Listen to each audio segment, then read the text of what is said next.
Marvel ha creado universos enteros, ha construido héroes memorables y momentos que definieron a toda una generación.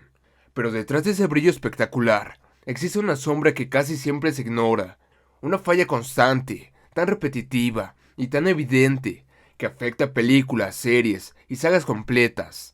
Una debilidad que no nació con el MCU, sino que ha acompañado a Marvel por décadas. Esa falla son sus villanos. Por eso te cuento. El gran problema de los villanos de Marvel. Desde los inicios del universo cinematográfico de Marvel, los fans han celebrado grandes triunfos, escenas épicas y personajes entrañables. Aunque entre todo ese éxito existe un patrón que se ha vuelto un obstáculo narrativo, la manera en que Marvel construye, presenta y en ocasiones desperdicia a sus villanos. Esa tendencia no solo afecta a la etapa inicial del MCU, continúa presente incluso en proyectos recientes. El conflicto surge al comparar la fuerza, complejidad y relevancia de los héroes con la forma en que se desarrollan sus antagonistas.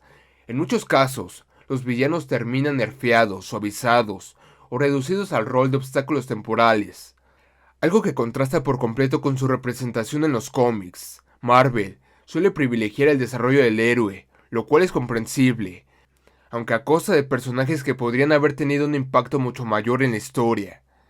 Uno de los ejemplos más sonados fue Taskmaster en Black Widow.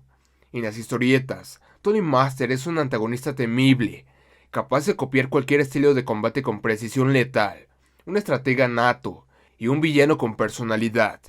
En la película, el personaje fue transformado en un recurso narrativo cuya identidad funcionó más como giro argumental que como desarrollo real.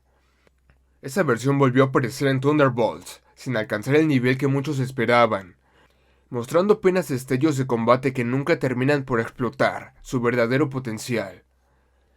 El caso del mandarín en Iron Man 3 se volvió uno de los engaños más recordados. En los cómics, es el enemigo más peligroso de Tony Stark, maestro en artes marciales y portador de los 10 anillos, artefactos que lo elevan a un nivel casi mítico, aunque la película decidió convertirlo en un actor utilizado como señuelo, lo que causó que la mayoría de la audiencia sintiera una enorme decepción. La corrección llegó muchos años después con Shang-Chi, donde por fin se explora la versión real de este legado, aunque esa reparación no borra lo que la película anterior dejó marcado. Otro ejemplo es Agatha Harkness en WandaVision. Su introducción fue brillante, su diseño y energía eran potentes, pero su participación se redujo prácticamente a los últimos episodios. Su verdadero conocimiento, historia y niveles de poder apenas fueron mostrados. Marvel intentó expandirla en 2024 con Agatha All Alone, pero aún así el personaje continúa funcionando como una pieza incompleta dentro del tablero del UCM. Ese patrón no es exclusivo del cine moderno. En Spider-Man 3 ocurrió algo muy similar, demasiados villanos y muy poco tiempo para desarrollarlos. La historia del Hombre de Arena prometía una tragedia poderosa, Venom requería una película completa para brillar, y el conflicto con Harry Osborn tenía la fuerza suficiente para sostener una entrega entera.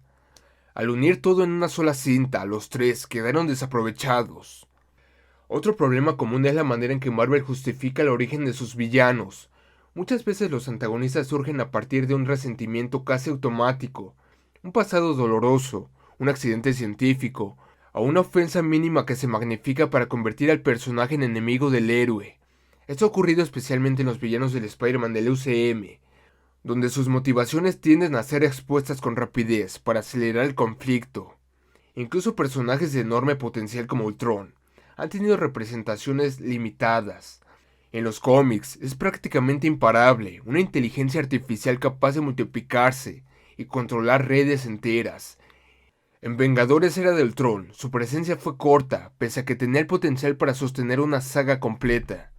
Curiosamente, en What If, tan solo media hora bastó para demostrar cuán devastador podía ser, si se le daba la oportunidad de brillar. Proyectos recientes continúan mostrando este mismo patrón. Quantum Manía presentó a Kang el Conquistador, con una introducción poderosa, aunque rápidamente lo redujo y lo eliminó.